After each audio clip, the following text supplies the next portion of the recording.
اگر موقع مال کو نہیں دیکھے گا تو پھر اس کا اثر نہیں ہوگا، اس کا اثر غلط ہوگا۔ اچھے موقع کو تلاش کیا جائے،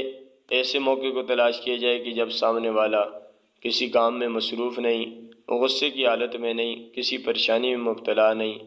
پھر اسی طرح موقع مال تلاش کر کے تبلیغ کی دعوت بھی دی جائے اور اسے